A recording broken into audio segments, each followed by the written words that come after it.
At the same time, there's an elite debate about the debate and about interviews, about whether Kamala should do interviews. Quentin Tarantino, I mentioned this yesterday. We thought we would talk about it because it probably is a very common elite liberal mindset. Basically, it was like, no, she shouldn't do an interview at all. Sometimes it's just about winning. Let's take a listen. But this is about fucking winning. What most people don't give the Democrats enough credit for, all right, but we give the Republicans credit for. It's like, no, sometimes it's just about fucking winning. And it doesn't matter how we look at this moment. It's about fucking winning. Right. This is about fucking winning. Yep. No, it is. It's a mad fucking dash, and she is running, and she's not stopping to stumble. And you know what? And there's nothing wrong with stopping this. I'm going to vote for her fucking anyway, no matter what she says in a stupid fucking interview. Exactly. So don't fuck shit up. Quentin in his most Quentin way. By the way, I highly recommend that interview. It might actually be one of the worst interviews I've ever listened to because of Bill Maher. Because I listen to every interview Quentin Tarantino gives. I love his thoughts on film. I could listen to that man literally for hours. And Bill, at various points, interrupts Quentin when he's making good points about film, and then at one point insinuates that Quentin doesn't know as much about 2001: A Space Odyssey as he does, which is one of the most insane interview moments I've ever listened to. But there the confidence on that man, the ego. To interrupt Quentin Tarantino with maybe you don't remember about Stanley Kubrick's 2001: Space Odyssey. He's like, yeah, Quentin doesn't remember. The guy who has an encyclopedic knowledge of like every film ever made in U.S. history. So Tarantino stand here for film reasons, but Tarantino sums up a very common sentiment amongst I think a lot of elite liberals. We did see a poll this morning. I mean, I don't know how to take it seriously. Puck News saying 89% of Americans say they want to see America do press, but it's like, do they really? I mean, our favorability is going up. I think people do want to see it, people like us and others, but part of the problem is that a lot of the expectations of our major candidates have really fallen off a cliff recently. Yeah, and we don't demand any of the things that we used to. A lot of the norms have been destroyed by Trump. I think some of that is a good thing, but part of the problem is that along the wayside is that you sit for friendly interviews for others. I mean, Kamala's now been, so it's August 27th. Joe Biden dropped out of the race, on July 21st, so over a month now. She's been a candidate. She promised to have a, quote, major interview scheduled until by Labor Day. That schedule has still not yet happened, right? So like not even the interview itself has happened. And we've only got 70 days officially today until the election. So it's not, almost two months and some change. And the first time we hear from her on the debate stage, I think that's a problem. I really do. For democracy, yeah, absolutely it is. I mean, to your point about like the norms, which sometimes we mock and deride the obsession with the norms, but when you have norms break down, what that means is that anything that you want to actually have has to be codified. They have to be forced to do it because I guarantee you her campaign is making exactly the same calculus that Quentin Tarantino is elucidating there. Basically like, no one is going to switch their vote based on this process question about Kamala Harris not doing an interview. That's their bet. And I think they're probably correct that even though, yes, you'll get 90% of Americans or whatever who say, yes, of course we'd like her to do an interview. Is that going to affect their vote? No. Yeah. For almost no one, is it actually going to change whether or not they vote for her? Probably not. So it's not that they're lying. It's just that it's not, they see it as a side issue, not determinative, et cetera. And that's what the Harris people are banking on.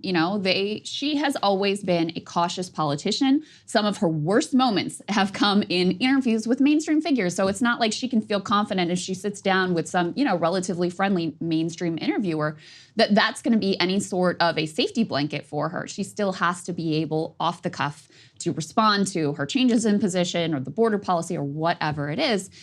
And she'd really rather not do that. And because all of the, expectations and niceties of politics have been thrown out the window, they feel probably correctly that she can get away with that, at least for some, extended period of time. Let me read here. This just came out this morning. I was telling you about this Politico playbook insight into Kamala's thinking around interviews. I talked about how there's a debate within the campaign about who to do it. Right now, Gayle King is the prevailing person who's going to interview her. Okay. The lady somebody who goes on vacations with Obama, but I guess it's better than nothing. What they currently say about interviews and others, though, is, quote, Harris herself has expressed disagreement with the view that she needs to do an interview because, quote, she says, I don't need to do some big showy interview. She's right. She talks about how she did a previous sit-down on 60 Minutes with Foreign Policy and how some of the exchanges were, quote, testy, and they came away unhappy with the experience. The other question, too, is whether they want to go back to Lester Holt.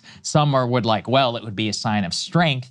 The others are saying, well, especially Harris, she seems to be actually quite insecure whenever it comes to interviews, I think with good reason. Absolutely. Lester Holt made her look like an idiot. That was the famous, I've been to the border. And he's like, no, you haven't. And she's like, well, we've been to the border. I mean, that probably is one of her single worst interviews she's ever given. I believe that was the same weird abortion answer that she gave as well. So some are like, well, you need to go back to prove herself. And she's like, no, I'm riding high right now. I don't think there's any reason that I should. So anyway, reading this gave some insight into they are not feeling the pressure in any way that, let's say, it's even become a media conversation. I think a lot of media, unfortunately, seems to be generally okay with it. Yeah. Anything before we get to, we did find, by the way, she has done one interview with a TikTok girl. Yeah. So we did find that, but which I missed apparently, but yeah. Just to show you how little news we got out. I mean, I would say their assessment is she's a little bit up. They like the press conversation that's going on. They like, the honeymoon and the bump coming out of the DNC and all of those sorts of things.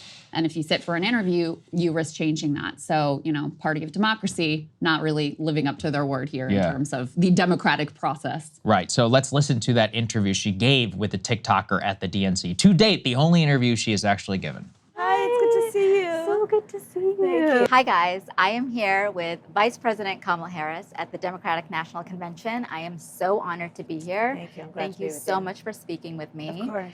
And a little fun fact, my last name is Gopalan. I know. Which is your mom's last name. Yes, it is. And, I grew up going to India in the summers, and I know you did that as well when you were young. We used to go in the fall, though. In the fall, when it's not so hot. Yeah. And I wanted to kind of hear from you what your fondest memories were from then.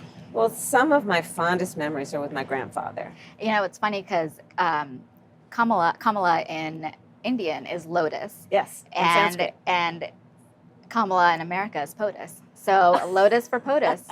I didn't know I'd ever have to educate a fellow Indian American. There is no language called Indian, despite the many hillbillies over the years who have asked me, do you speak Indian? And I had to inform them that actually there's no such language as Indian, but okay. Hard-hitting stuff there, though. Very hard-hitting really stuff. Put a lot of pressure applied Kamala and I have a lot in common. I also I did not go in the fall. I actually had to go to school, so I don't know how exactly her schedule worked out. But as most Indian kids can attest to, they did go to India over the summer. But it's like, come on, what are we doing here? That's the only interview this lady's given, and we didn't even know about it. I had somebody flagged it to me. They're like, no, she has done an interview, and it's here. It's worse than you think.